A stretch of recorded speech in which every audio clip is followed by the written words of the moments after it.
With the integral test, we arrive at the conclusion about the convergence or divergence of a certain kind of series by comparing the series to a certain integral constructed from the series. What we're going to do today by looking at these comparison tests, there's something similar in the sense that we're going to arrive at figuring out the convergence or divergence of a series by comparing it to something else. But this time we're going to compare the given series to another one.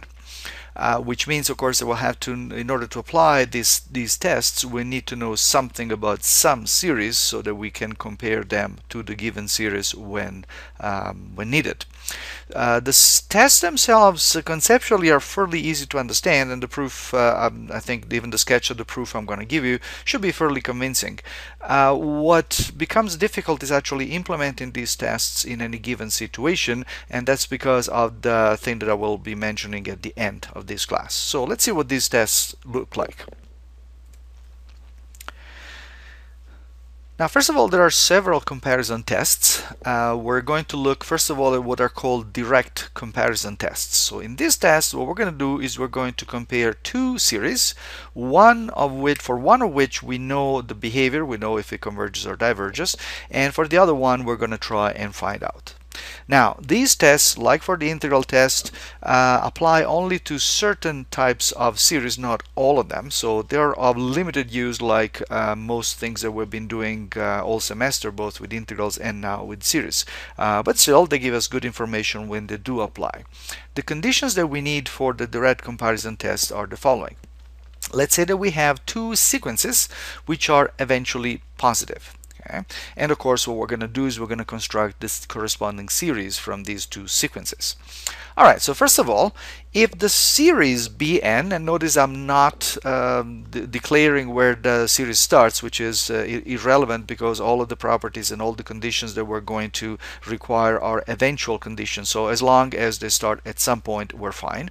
So let's say that the series Bn is convergent, and that eventually the sequence of the ANs consists of numbers which are all less than or equal to the corresponding Bn. Then under those conditions, then the series AN is also convergent. Again, intuitively this makes sense. The series Bn is convergent, it means it's reaching some limit. The series AN is going to be lower than it, so possibly it cannot explode to something which is not convergent. But just to formalize this a little bit, all we need to notice is that eventually, again from some point on, because of the fact that the sequence is positive eventually, what we know is that eventually the sigma, the series consisting of the sum of the ANs is going to be monotonic, because we're going to keep adding positive numbers, and so in fact we can say it's monotonically increasing from some point on.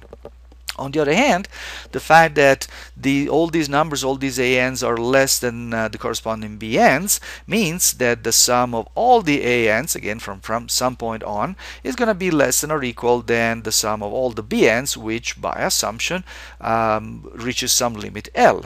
What that means is that the series AN is both monotonically increasing and is bounded above. And we know that for when we have a sequence that is monotonic and bounded, it must be convergent, and therefore that's why we have convergence, fairly simply.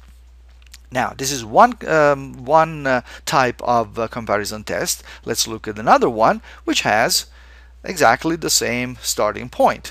So we're still starting by assuming two eventually positive sequences, but this time we're going to assume that the series AN is divergent, and of course because it's eventually positive, in order for it to be divergent it will have to diverge to infinity.